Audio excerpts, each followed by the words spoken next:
Armenia and Azerbaijan accuse each other of violating a ceasefire. The second U.S. presidential debate was canceled due to coronavirus concerns following Trump's infection. And this year's Nobel Peace Prize has been awarded to the United Nations World Food Program. Hello and welcome to TeleSUR English. I am Estefania Bravo from the headquarters of Quito, Ecuador. This is From the South. Welcome. A temporary ceasefire between Armenia and Azerbaijan has begun following nearly 2 weeks of fierce fighting in the disputed Nagorno-Karabakh region. The ceasefire was agreed on Friday after 10 hours of talks in the Russian capital, Moscow, and Russian Foreign Minister Sergei Lavrov said the two countries would now begin substantive talks. The truce aims to enable an exchange of prisoners and the recovery of bodies. More than 300 people have died and thousands have been displaced since the latest violence in the long-running conflict broke out on the 27th of September. Nagorno-Karabakh is run by ethnic Armenians, although it is officially part of Azerbaijan. If there's a ceasefire and the conflict is resolved in a peaceful way, then that's fine with us. That means we will not lose more soldiers. The ceasefire is not a good thing. We need to go further.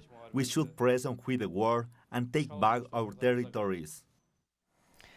However, shortly after the truce taking effect from midday local time on Saturday, both sides accused each other of breaking it. The Armenian Defense Ministry accused Azerbaijan of shelling a settlement inside Armenia, while Azerbaijan's Defense Ministry said Armenia was blatantly violating the ceasefire regime and firing into the Azeri regions of TeleSUR and Agdam.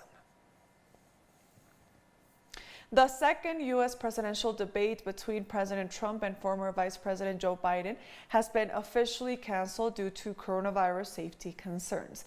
The second debate was originally scheduled for October 15th in Miami, and initially, the Commission on Presidential Debates shifted it to a virtual format following President Trump's COVID-19 infection. However, Trump rejected that idea, saying he would not participate unless the debate was in person. Meanwhile, the Commission reiterated its intentions to hold the final presidential debate on October 22nd in Nashville.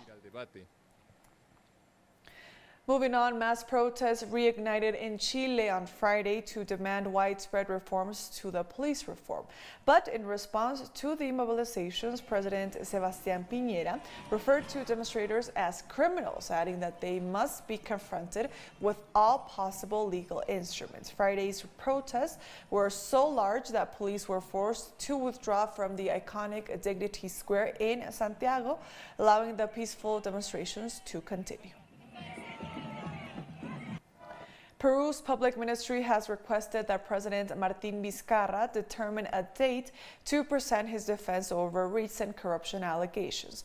The president has agreed to collaborate with the public ministry in the ongoing investigations. This comes after 10 arrest warrants originally issued against 10 former officials were lifted. The release order included Richard Cisneros, who is at the center of a political crisis in Peru centered on the embezzlement of public funds. Venezuelan President Nicolás Maduro has welcomed the approval of a new anti-blockade law, which was approved by the National Constituent Assembly on Thursday. I want to thank the National Constituent Assembly for the expedite, responsible and patriotic way in which it received, embraced, debated, expanded, improved and approved the anti-blockade bill for the defense and development of Venezuela, yesterday, October 8.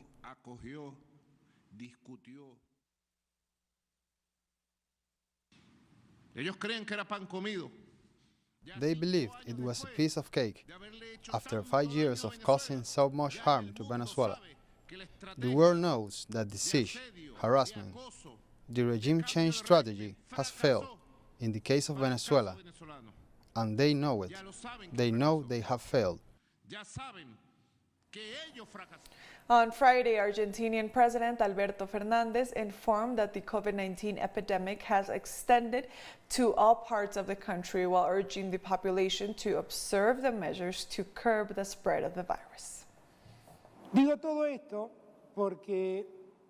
I say all this because today it seems that the problem is no longer the metropolitan area of Buenos Aires. There, the problem seems to begin to be coming under control. It is not solved, but it seems it is beginning to be controlled. What is clear is that the problem today extends beyond the metropolitan area of Buenos Aires and has spread to all of Argentina.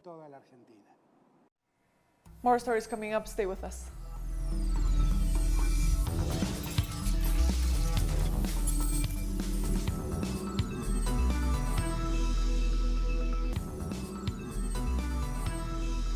Welcome back to From the South. More news now. Bolivia is set to hold presidential elections next Sunday after months of a political and economic crisis that started after last November's coup against President Evo Morales. For more, we turn to our special contributor in La Paz, Camila Escalante. Bolivian media is deliberately working to manipulate national and international audiences by displaying polling results which obscure reality in an attempt to skew the public reception and narrow the lead that MAS candidate Luis Arce has over Carlos Mesa.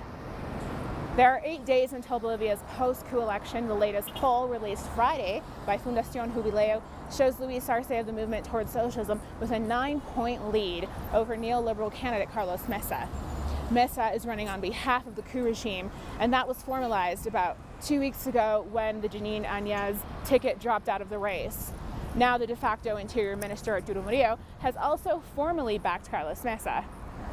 Watching Bolivian national news broadcast here, you would think that the 9-point lead that Arce has is actually just 6%, because what they are presenting in the results includes blank and null responses as well as undecided respondents. This significantly affects the numbers and is deceitful, as the election will be decided on valid votes only. In Friday's poll, 21.6% of what the media factors into their graphs won't even factor come election day. The MAS may very well win in the first round, but every single news channel is working around the clock to convince voters that the election has already been won by Carlos Mesa. The coup requires voters to believe that this will go to a second round, where a revolving door of pro-coup television analysts say that Carlos Mesa would have an advantage. Pro-regime media's job is to sell the idea that the Movement Towards Socialism wins. If the Movement Towards Socialism wins in the first round, that it can only be by fraud. This is the management of citizens' expectations, and it goes hand in hand with the constant attacks on frontrunner Luis Arce and political persecution against leaders of the MAS, and threats by Áñez as well as by her defense minister, the interior minister, all of whom have said that the MAS will not return to power. And as U.S. officials and other pro-coup forces internationally have publicly stated their support for the regime and for what they call democracy and fair elections. We thank Camila Escalante for that report from La Paz. And also in Bolivia, this week we spoke with political analyst Juan Carlos Pinto, who told us what to expect from the coming ballots. Polls have been published for 7 or 8 months now, all of which show the MAS as a winner, which has polled around 8 or 9 points ahead of the second position. From this perspective, the Bolivian people are seeking to recover the quality of the vote, the possibility of voting and deciding on October 18th, and the numbers are favoring the MAS. Faced with this situation, the MAS IPSP is far ahead in terms of electoral issues. There are other kinds of strategy by the coup plotters, in particular, which are sparking concern among the population which supports democracy. We are talking about the preparations and statements voiced by Minister Murillo, which, given the possibility of victory for the MAS, represent a veiled threat. There is an unusual mobilization of troops set for October 12th, a joint exercise of the armed forces in the Chapare area, for which armaments are being moved. Likewise, paramilitary groups are present in cities across the country in order to spark or trigger violence, as one of the propositions of the current government is precisely that violence will be promoted by the mass, and the government will have to step in as the defender of democracy. That's the prospect that we are currently experiencing.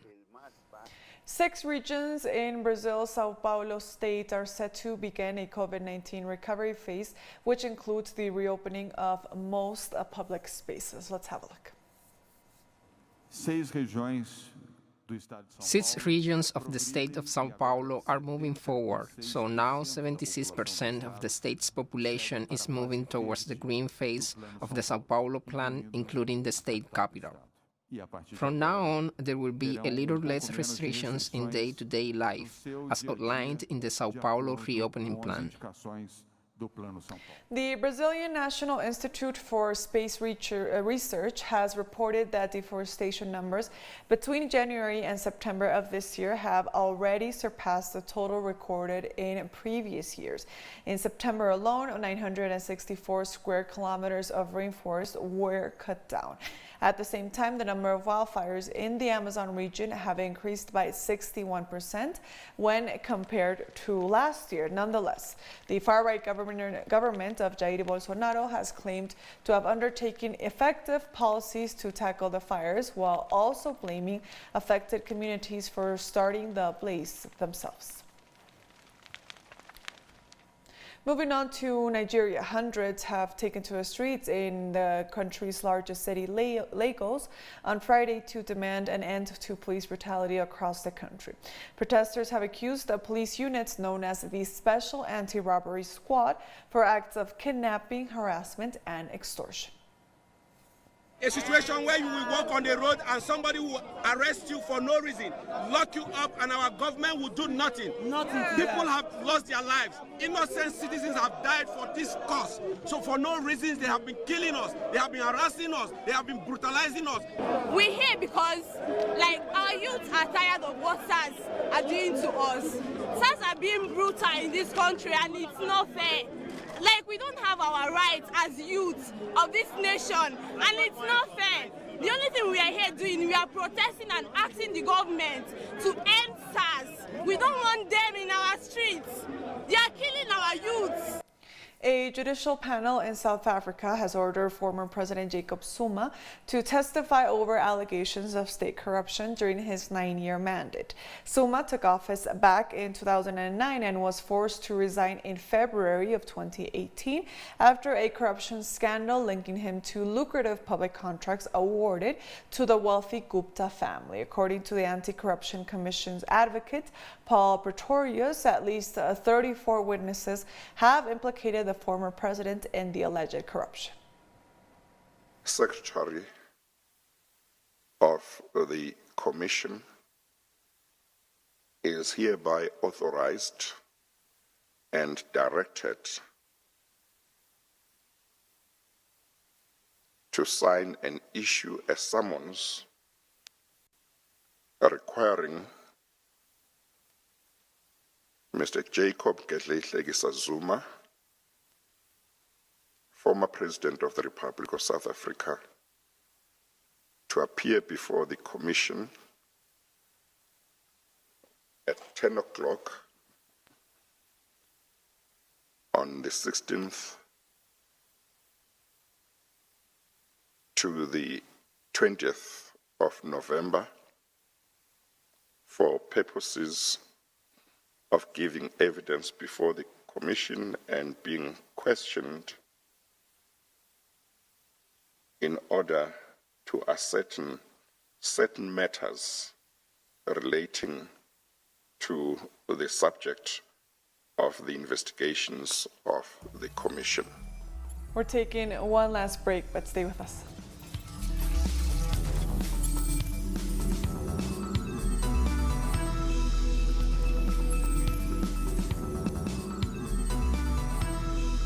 Welcome back to From the South. More news now.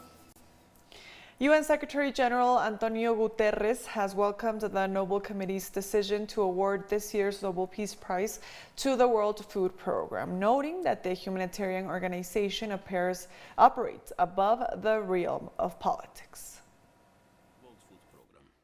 I warmly congratulate David Beasley, WFP Executive Director, and the entire staff of the World Food Programme on this recognition.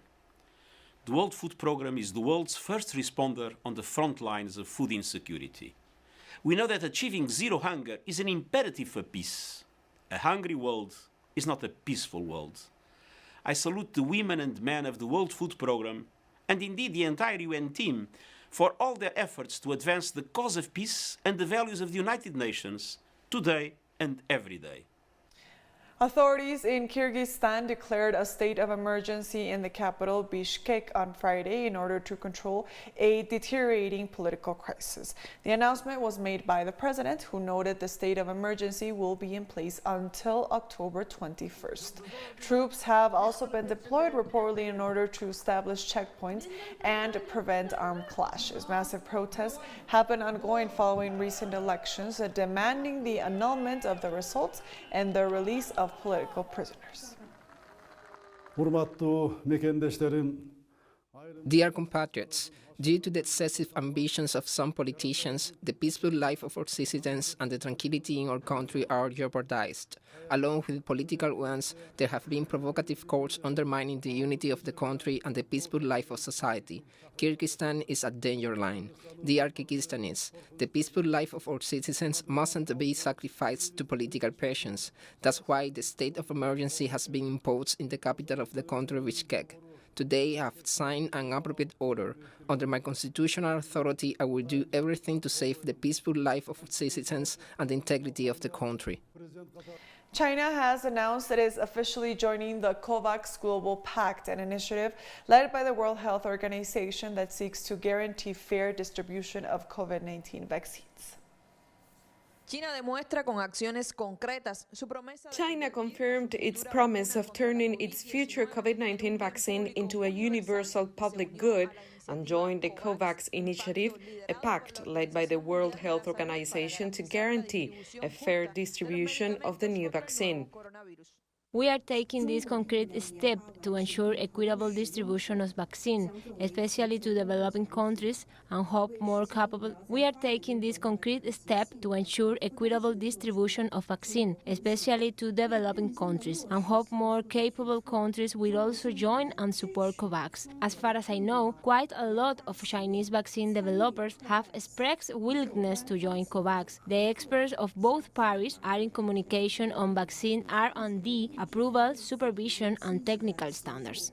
China has 11 vaccines candidates against COVID-19 in different stages of investigation, and 4 of them are already in the final phase of the clinical trials with satisfactory results. We have made great progress in the vaccines against the virus, and everything is going well so far. Of course, we want to share these achievements with the world so that everyone is healthy. China is the largest country out of a list of 156 to integrate the initiative promoted by the WHO, working with private companies and governments to obtain funds and coordinate the fair and equitable distribution of all vaccines, especially in the poorest countries. The fastest route to ending the pandemic and accelerating the global economic recovery is to ensure some people are vaccinated in all countries, not all people in some countries. Since the outbreak of the COVID-19 pandemic, China has defended international cooperation as the way to stop the virus, find a vaccine and achieve recovery. The position of the Asian country contrasts again with that of the United States, which refused to join the COVAX alliance, citing complaints about the work of the WHO. TeleSUR, Beijing, China. Morocco's King Mohammed VI has announced recovery plans to confront the economic crisis triggered by the global pandemic. Ladies and gentlemen, honorable parliamentarians, this crisis has revealed a series of dysfunctions, deficits, and it has had a negative impact on the national economy and employment. This is why we have launched an ambitious economic recovery plan and a major universal social coverage project. We have also underlined the imperative to apply the rules of good governance and the need to reform public sector establishments. The UK government has unveiled a new job support scheme for workers who will be left on the street when the furlough period ends on November the 1st.